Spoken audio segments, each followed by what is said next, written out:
Good morning, everyone. We're just stepping out of the house. You coming with me, Dorothy? Come on. You coming? Do you want to come outside, Dorothy? Yes or no? In or out? No? Okay. So, with Sunday morning, so right before this goes up, usually I've been trying to film these on Saturday evening so that they're up nice and early in the morning. It poured again yesterday. I'm not going to complain about the rain because goodness knows we've had years without a lot of rain. A lot of people deal with not enough rain, and that stinks too. But this has been a rainy year. Another inch basically yesterday. I will say this, it's been coming at sort of nice intervals. So the ground is accepting it. We don't have any flooding. There's not a lot to complain about in this. It's just that it interrupted my scheduling.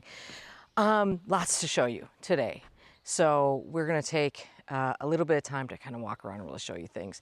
On this morning's very casual, unedited garden stroll. And I want to start right here with these glorious irises. Now, I don't have a lot of bearded irises. I'm not a huge bearded iris fan. They're flopping because of the rain a little bit, but these are stunning. This is called Ancient Air.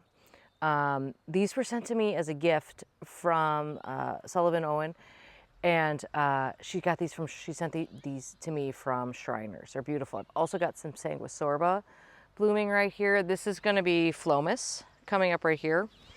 And then this is one of my clambering clematis here. This is Arabella, and I will probably kind of move it around. I do have it sort of staked up a little bit like I do with some of these clambering ones. This is Allium fistulosum. I think it's a Welsh onion, bought at a plant sale. The same place where I got the fern and the variegated twisty Solomon seal that I showed you that I showed you in the video I made of the pocket garden. This is last year's Euphorbia Ascot Rainbow. I didn't cut it back over here. I did cut it back over there. Gosh, I love the flowers on these things. I mean, if you get in there, it's gorgeous. We're sort of on Rosie Teacup's dogwood watch here. I showed you this last weekend. I said every week these flowers are going to get bigger and bigger and bigger and pinker. You can see that they've gotten both bigger and pinker. Really, I mean, this is such a glorious tree. Someone asked me about the hardiness zone on this, and I bought this at Chalet Nursery down in Illinois in 2019 maybe, and it was sold there as a zone 5. I have only ever seen it listed as a zone 6. Granted, this is kind of a sheltered little spot here, but knock on wood, so far it's obviously been fine. Okay, we can finally say that the container in the middle of the garden is kaput, so I can feel okay about taking it out and putting summer in there. Oh, there goes the bunny. We have a bunny. Oh, a bunny. Isn't that funny that I think there's one? What you see growing all around that obelisk is all the, believe it or not, the twisted willow or the curly willow that same kind, I think, that I planted in the urns or in the pots over there. This is left over from my winter displays. Willow roots almost anywhere, so it rooted right in that pot. You can treat the stems so that they don't root if you don't want them to, but it's never been a problem for me. So anyway, got a bunch. I actually think it looks really cool with all those plants growing over the top. I love the look, but the obelisk is coming out. All the branches are coming out. We're starting fresh over there very soon here. This is another one of those Allium fistulosums. It's a division, or actually I think it was that plant seeds around, so I planted one here. Such good structure in the garden. Really pretty white. It gets a white flower on it, maybe like a little bit bigger than a golf ball. I want to talk to you about a bug problem that I'm not dealing with. This is Kinsley's Ghost honeysuckle here, and if you look in the flowers, like not all is right here. So if you look in there, it's all aphids. All of that is aphids. A massive aphid infestation there. And most many of the flowers are affected. Some aren't. Some look great still, but a lot of them have these aphids in them. And I'm not doing anything about it. I don't care. You know, I don't grow this plant for the flowers. The flowers are nice. It's all about the foliage for me. And I do let this plant, as you can see, it's like really getting rangy now. I do let it get all grown out like this before I go in there and start twisting it around so that I can keep it in this kind of contorted shrub form that I grow this plant in, because it's really a climber that wants to go tall, but it's tough. You can do what you want with it. So, I'm not worried about this. I just noticed this week. There's a chance that this will get taken care of by some other insect very quickly. I'm happy with it doesn't bother me. Would I wish it wasn't there? Sure. But someone else will come along and deal with those, or someone else won't. So that's sort of an example of something we're not worrying about. Second clematis to bloom. The Guernsey cream was blooming last week. This is sweet summer, no, it's not sweet summer, sweet scented blue something.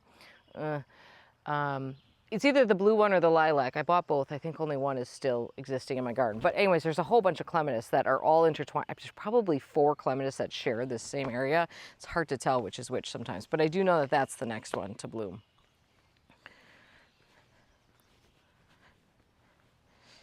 These pots are looking great. Very happy. The willow gets real floppy, of course, when it rains, which it's obviously, everything is soaked with rain. I'm not looking forward to walking through the grass, to be honest. This is Midnight Sun Weigela. And if you remember last year, there was this big thing where I bought some Midnight Suns and they didn't look the same as the ones that Pruning Winter's Color Choice Shrubs had sent me, and I was all concerned. Nope, this is all Midnight Sun. They're blooming. I mean, no one sells this plant for the flowers. The flowers are pretty nice, actually, I think. So I'm hoping, and we'll see when we start getting that beautiful dark color, because that's what we're growing it for. We're not really growing it for this kind of Van Ordinaire green color. By the way, you'll see some of the chives are floppy. That's because the other day I took a picture of this area and I noticed how much grass was popping up, like here, between the chives. It's very hard to tell the grass from the chives as they get mature. So if I miss it the first time I weed this, then it's hard to find. So and the easiest way to weed this is I pull the clumps up, I hand pick out the grass, and then I just replant them. So that's why those are a little floppy there. Some of these chives are blooming, which is great. I'm going to make chive blossom vinegar, which is delicious. Here are some clematis that need some support because they are flopping down in the rain. And I'm going to get in here. Boy, it's chickweed weed season here, big time. I'm going to get in here and weed this section and put down mulch. I don't use a lot of mulch, and the mulch that I like to use close to the house is a very fine pine bark mulch. It looks really nice. So I'm going to probably get to that today. But so far, I'm digging the combination here between the mini watermelon coleus and the cherry cordial surefire roses, begonias, excuse me. A couple of weeks ago, I showed you these Itea. This is Fizzy Mizzy, and they were looking pretty pathetic. They're starting to come back just fine. Clearly, we lost some growth on the tips, but they're starting to come back. I sure wish I had another one for right there, because this is a very small shrub. It's not going to get a ton bigger. I wish I had, actually I could use 3 more of those. I should keep an eye out if I go to nurseries. I haven't been to a nursery in a long time because I think I have enough plants to deal with right now. Well, we might as well talk about the fact that I make big messes in the garden. And this is one. So I started cleaning out this area. We got something different is happening here. So I cleaned this out yesterday morning, and then I went to go do something for the rest of my day and was setting this all up to come back when I was done and work in the garden. And it started raining at 11 o'clock and it poured until about 6:30 last night. So I got a big mess to clean up. You'll see some more mess actually over there. It's the year of the hosta. We've discussed this. All this rain, my God, these hostas are happy. And actually, even like it's the year, I mean, even the ligularia is, it will get that big. All these things will get this big, but usually not at this time. It's rather shocking. So I have been going through here. Like you can see that this area, I just kind of gave things a little bit of room, pulled out some sweet woodruff, which I have no problem pulling out. I find it easy to manage. Pulled out some sweet woodruff. Probably gonna have to go here. Like, this is funny that I ended up with 2 hostas here that are basically exactly the same size. Not the best planning, but I don't know. I've told you this before, but many of these hostas here were planted many years ago, and I bought them as plugs through a plant co-op buying group. And you didn't get a lot of choice in selection. Sometimes you did, sometimes you didn't. And so a lot of times I was just popping stuff in here to fill this up. That was my goal, fill it up. So I didn't really care what was going where, and more or less I did okay on a lot of it. But not all of it, has been perfect. Dawn's Really Light hosta. We've talked about this one several times this year because it's a stunner. Here's beautiful, beautiful trillium, and I don't remember, you guys, exactly which one this is, but I'm sure many of you do. It's not lutea. Lutea is the yellow one, which just finished up bluing. Here's some maidenhair ferns that I transplanted here early on. That is such a good fern. Growing amongst Canadian ginger, which is going nuts. Such a good ground cover, native ground cover, beautiful. It's, again, God, what I'm learning this year is how much water plants really, really want. They will do just fine without it, but man, do they look good when they get it. Also, hallelujah, look what I just saw right this moment. One of those hardy begonias is actually coming back. Oh my gosh. Yay. Hallelujah. That is so cool. Okay. This is a ghost fern. I think I should plant more ghost ferns versus more Japanese painted ferns, because I love this upright habit, and also has a stunning, stunning plant over there. Let's just take a look across the driveway quick, because we haven't looked over here much. Last year I planted a bunch of arborescens, hydrangeas over here, and they're Haas Halo, and then there's a pink one. I'd have to actually look back at the video to remember. Anyway, they're all doing great. They're looking really good over here. I don't know, I think they look great considering I planted those, last July, right before I went to cultivate. This is bottlebrush buckeye. Man, I never realized, by the way, you're gonna tell me these get huge. I know, that was the intention. I didn't realize they're gonna take so long to get huge. I mean, I really thought these would be 8 feet tall. My whole goal here is to I wanna fill up this whole area between us and the neighbor's shed, So I didn't realize I just thought they were gonna grow a lot faster. Anyway, there's 4 of them now. One of them was run over. Here's another one, and then there's 2 more. This guy was run over by the tree guys when they dumped off a load of chips. I really need another load of chips, by the way, but I don't want a whole load of chips. And you don't get to pick what you get. The neighbor was talking about getting some, and I just wish he would get a load so I could just steal some and not, because I don't want, the thing is that obviously you can tell this is where the chips go, and I like to leave this area open for that, but it's not a great look. This looks better than a load of chips here, and I don't have enough to use them all, so. Where should we go next? Well, we could take a little stroll down here. Geranium macrorrhizum, blooming beautifully. A couple of different thalictrums popping up through here. Bronze fennel. I have not dealt with the blue shag problem.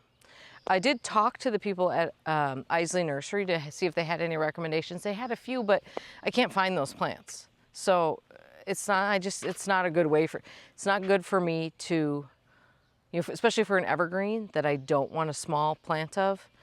I need to start by seeing what nurseries have and then pick from there, because there's no use in getting your heart set on something you can't get. This garden has been mostly cleaned out. We've got a few things that we have to clean out, but it's good because I've got some plants that we're gonna pop in here to sort of supplement what's happening here. Many of you will be horrified by the fact that this is a bridal veil spirea that was huge when we moved in. Here, let me turn this around for some confession time. I don't like them, so I cut it back. I tell you what, it wants to live real bad because it comes back all the time, so I just keep chopping it down. I don't mind the foliage on it. I don't care for the look of them. I know that's just horrifying to hear for some of you, I'm sure, because some people that is their favorite plant. It's just not my thing. So I will probably come in and give this guy a strong pruning. Here's a white lilac from Bloomables that I planted, what, 2 years ago now? Is that not the most beautiful lilac foliage you've ever seen? I mean, I'm just shocked by it. Now, it's only had a few blooms on it because it's been small, but I'm just shocked by how gorgeous that foliage is. Look at the irises down there I divided. Actually, I think those are all, I don't know if that's purple flame. I think it's purple flame. It's funny, they're not that purple though, are they? But they're gonna bloom and they're gonna be so beautiful down there. Lots of alliums in here.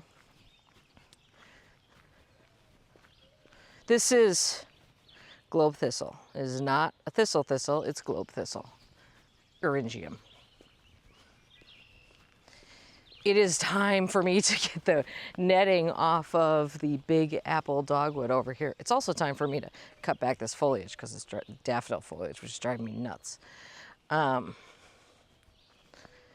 it's growing through the top, but we have a few flowers on there. Actually, this tree is looking really good considering I planted that last year, but it can come out now, come out of its protective cage.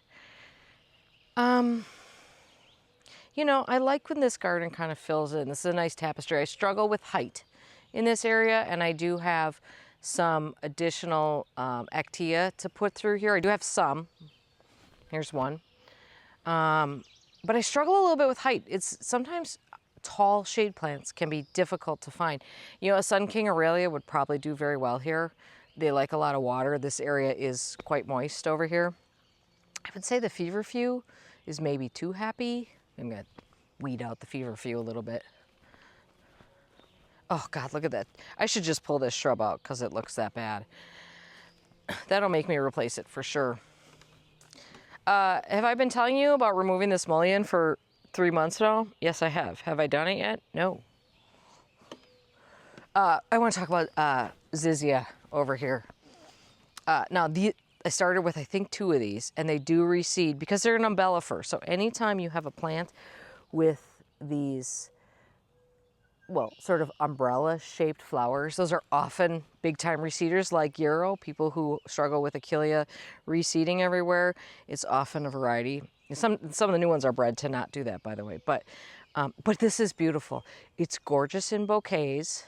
Not that I've made any yet because I don't have a lot of other stuff blooming around. The purple flowers you see, by the way, here, this is not woodland phlox. This is Dame's Rocket, which is an invasive. It's a beautiful invasive. So I do weed it out, but it does continue to pop up. And listen, there are far worse things that could be popping up in my garden than that. So I will get to that. But there's not a lot to make up. I could make some allium bouquets, I guess, with this, but it's beautiful. I love it. It's a very wild plant. There's not a lot of form to that plant. So you do have to be into that look, I think, to appreciate that. Carex. Okay, which Carex is this now? Plantaginia. I love it. I love it so much. Those wide strappy foliage, I love it. So happy I put it in here. I need to rescue some of it from the lily of the valley over there, but love it. Could plant that a million times over. This is the native Pachysandra. I cannot tell you Pachysandra what right now. And here's some wood. These are actual woodland phlox over here. And there were some more there. Very pretty. Oh gosh, that's what happens when you catch me before my 3rd cup of coffee. The names come slower. The comfrey is happy over here. These little mounds are all Calaminthe Montrose White. This is all Caradonna or Weesoe Salvia. I can't remember. This is Nepeta subsessilis Blue Prelude, starting to flower. This will flower all year. It's pretty. Ooh, look at that! Isn't that a nice little combination with the alliums there? Love it. I'm sort of accidentally taking you on the route that I used to spray deer repellent. I think this is just my natural route around the garden. I have some very fun shade plants to add to the garden, so once I get to that, I'm looking forward to that. Have not planted up these 3 containers yet, but boy, am I looking forward to it, because that is going to be fun. Let's walk this way so we can take a look at big plants. So there's, like, check out the size of that ligularia right there. That's big. I planted a bunch of them down here. I would like to fill this area in so that something grows here. I got a whole bunch of them divided from my sister-in-law's house last year. And this is Desdemona, and it reseeds a lot. Normally I cut the flowers off so it doesn't do that. Here I let them. We've got, the bridge is half obscured by this hosta. I posted a picture on Instagram of this hosta yesterday. Some people on Instagram wanted me to stand next to this so you could see how big this is. So hold on while I set up the tripod here. Okay, there I am with this hosta. I had obviously no idea it would get like this tall. I don't know, is my head even in this? I can't even tell. Yes, I think it is. Obviously I wouldn't have planted it here. I don't know what I was thinking. I know how big this hosta can get, but this is the year, so it has never gotten that big, and certainly not in the year after, right after I planted it. So whatever, it's a vase shape, so I can plant things underneath it, which is good for the things that are already planted underneath it. The climbing hydrangea is, by the way, also appreciating all the rain. And we're gonna call it stunning, budded up big time with flowers. It's gonna be gorgeous in a couple of weeks when it really starts flowering. Really happy. I'm debating whether I want to cut that branch down right there. I know I want to cut a couple of these branches of some of these. They're so straggly, some of these pines. Spruces, whatever the heck they are.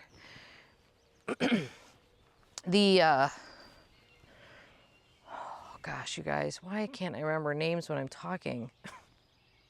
How old am I? Astrantia is just starting to bloom here. All of these, there's a lot of Astrantia through here. So all that Astrantia should be in bloom soon and should look perfect. This is what I do. I walk past gardens and I leave weeds, and then like once a week somebody comes and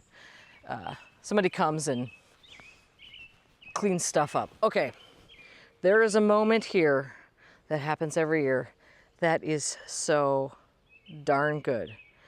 Let's start with the tricolor beech, which is looking beautiful. There's a whole thing about tricolor beeches and how some are tricolor and some aren't, and I think it's with age. I think I read that it's with age that you start getting more of the white back in it. God, it's glorious. Here, this one actually has better tricolor to it than some of the rest, but it's just beautiful. This, you know, I want to protect this tree so badly. I want this tree to be happy forever. Anyway, next to it, we have the Viburnum I've been talking about for a little bit, Onondaga. Check out the flowers and the leaf color, by the way, which is equally as good on this guy. So equally as gorgeous, absolutely stunning. I mean, I've never seen a Viburnum with flowers that look like that again. So then you put those two together, right? So you've got tricolor beech with the Onondaga in the background. And then you add in the Geranium macrorrhizum on the bottom to just pull in a little bit of that pink. And like, I did plan this and it worked. And that is great. And then maybe you throw in like a Mount Everest, a few Mount Everest alliums in here, which gives you that big pop of color and kind of references the white of the Onondaga Viburnum. Sorry for going on about this, but you got to enjoy those little moments. Sometimes the crabapple over there also overlaps in bloom with these things a little bit. Did not happen this year. It's all done blooming. But when that happens, then you get just this rollicking pink beautifulness over here. So that's glorious. I have everything staged over here for a planting project I was going to do yesterday, and then again, rain.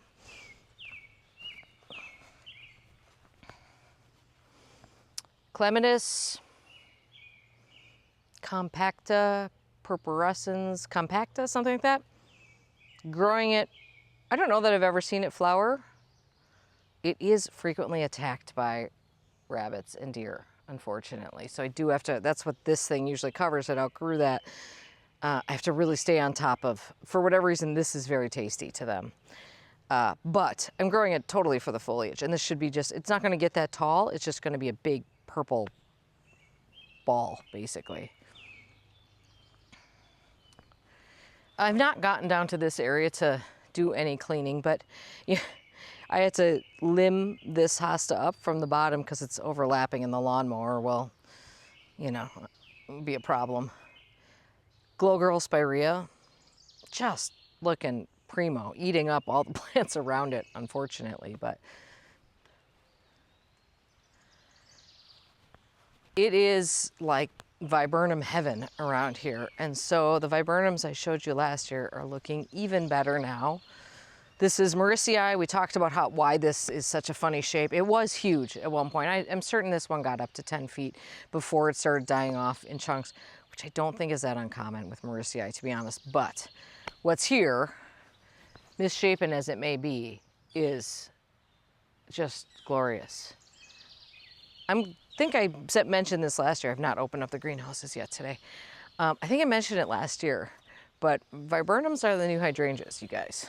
I'm calling it right now. All right, let me put this on the tripod again so that you can see what's happening here with the ferns, which we haven't looked at for a few weeks now. Are we fully extended there? No. There we go. Okay. All right. Remember how fast these were growing? And I didn't show you them, I think, for the last week or two. Okay. Here's me. This is how tall they are now. They will keep getting bigger too. So I'm 5'2". They're at my head for sure, if not over. It's nuts.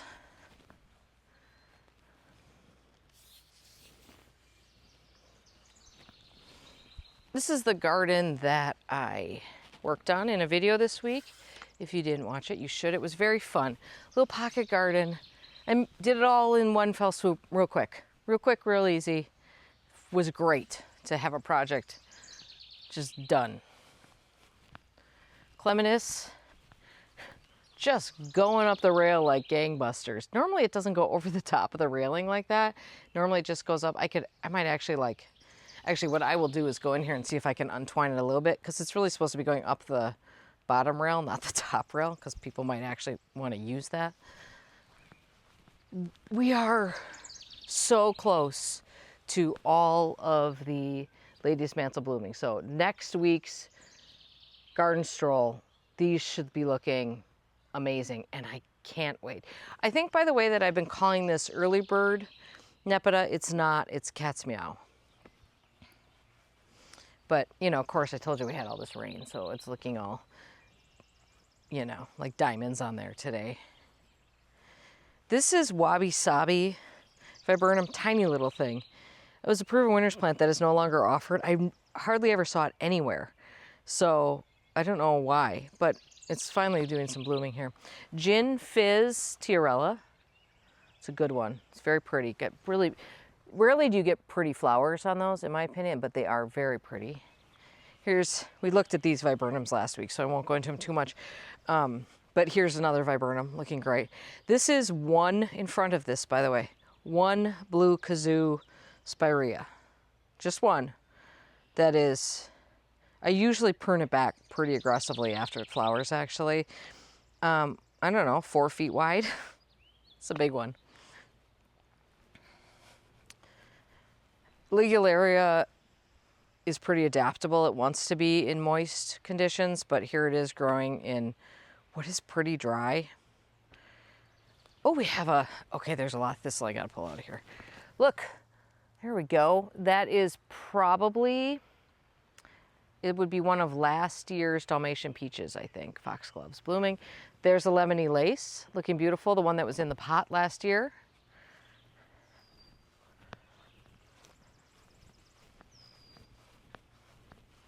And I do want to get around the back side of this garden to show you First of all, I'm sorry, we're just gonna zoom in. He's looking a little flat topped right now. I don't know, maybe I should prune that to thin it out a little bit. I don't know. I don't want to mess up a good thing there. Maybe peach flambe. Not sure, but it's pretty. This is elegans hosta. I finally looked it up so I could remember. Okay, here we are. This is the viburnum I showed you last week. It's even better this week. Just, oh, so good. And I want to show you these, since we're on the viburnum tour. This is just cranberry viburnum.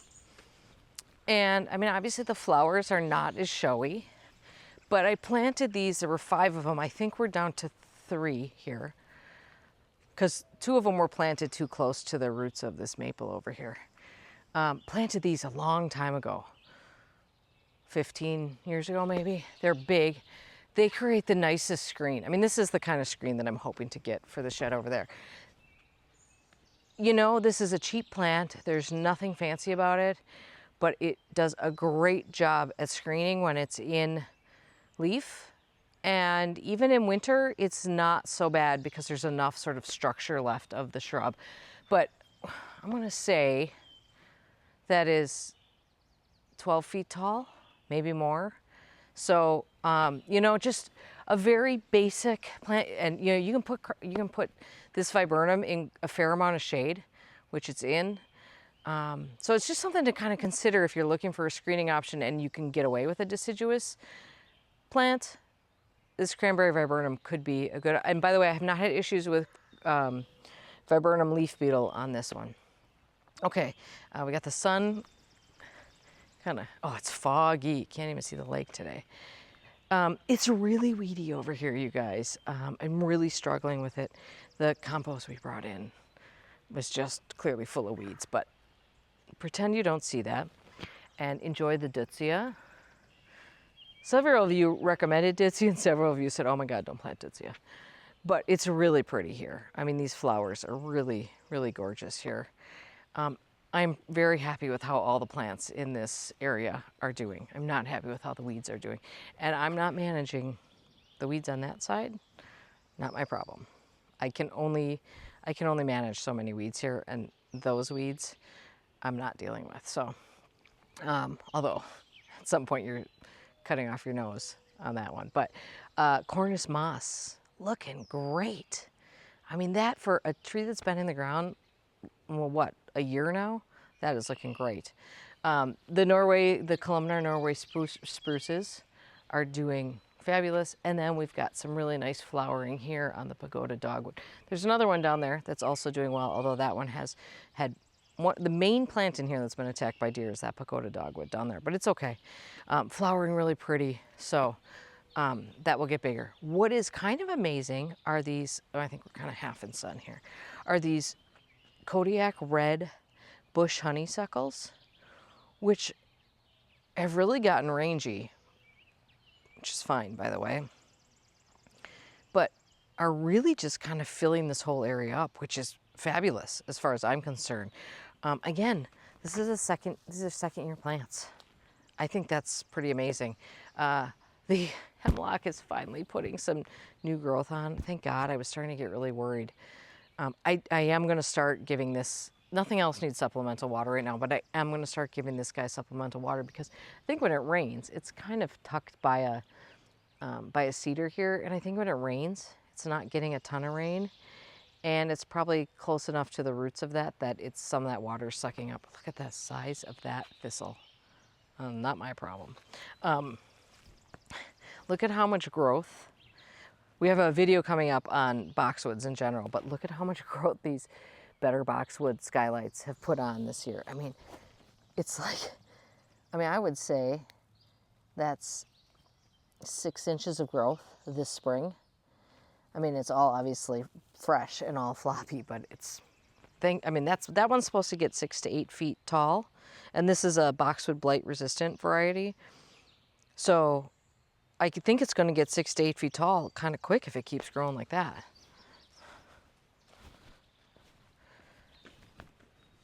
This is just kind of I don't know, it's kind of a nice view from here. By the way, let me turn this around. This view reminds me of the picture that was in Midwest Living. I don't want the garage door in there. Let me turn it around so we're this way, because this is pretty.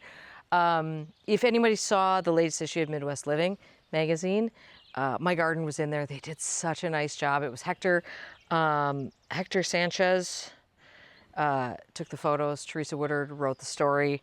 That was shot 3 years ago. That was shot 2 weeks before the photos for Nick McCullough's American Roots book was shot, which that book came out a year and a half ago or so. So that was 3 years ago. That's what my garden looked like. It was a terrible year. It was so tough. It was the opposite of this year. It was a total drought year. I really struggled, and I was just so worried. I mean, the garden did not look its best, and Hector did an amazing job on those photos. So I think you might actually be able to read it online too. I'll see if I can find the link to it, but you can also pick up the magazine. The photos, I mean, Hector is a magician because he made the garden look really, really good. So that was quite fun. And actually, I didn't think that story was going to see the light of day. It was supposed to be Better Homes and Gardens, but then in the interim, Better Homes and Gardens retooled their whole format and kind of changed. They got a new editor, I think. There was a big change there. So it ended up going to Midwest Living. And I'm happy it found a home because there was a lot of work put into that. But I was thrilled with that. It was pretty amazing. So what else can I show you guys? That was a pretty long one. I'm looking at the timer here, and that's about the longest we've done. Oh, here, let's just take a look at this climbing hydrangea before we go. So the climbing, oopsies, get you in the, this climbing hydrangea it's working its way over. Okay, let me know in the comments, will it or won't it reach the pergola this year? I don't think it's gonna reach it, but there's a lot of growth there, we'll see. Obviously the climbing hydrangeas are enjoying this wet spring too, and it's nice. I've not watered a thing, really. Yeah, just looking beautiful. This is the time of year we get a lot of questions about climbing hydrangeas because people see how beautiful they look. And this is obviously growing directly onto my garage. I mean, I don't worry about it. A lot of people want it. It's not the kind of thing that's going to get into your house. It just attaches to, I mean, you can see that let's just see if we can get in here. Well, I actually had to guide this one, so it did grow. But sometimes you have to kind of pin them so that that's what I did there. But here, let's see if we can even get in there. So that is where it's attached, right there. I mean, and it's attached fairly sturdily, but if I needed to pull that off, I could. Some of the aerial rootlets would be left in the siding. And so if I wanted to paint, I think this is a great reason to never have to paint, to be honest. But if I wanted to paint, I'd have to peel it off, probably sand off those aerial rootlets, and then you're going to totally see me in the reflection there. Yuck. And then paint. And then put it back up. And you're going to have to give it some method of reattaching. So you are going to have to sort of temporarily pin it like I had done in the past there. I don't know. I don't think we're super close to them. Maybe 2 weeks before we start seeing the flowers on that. But absolutely gorgeous. It is a beautiful, beautiful morning here. I'm glad I was able to get out this morning with all of you.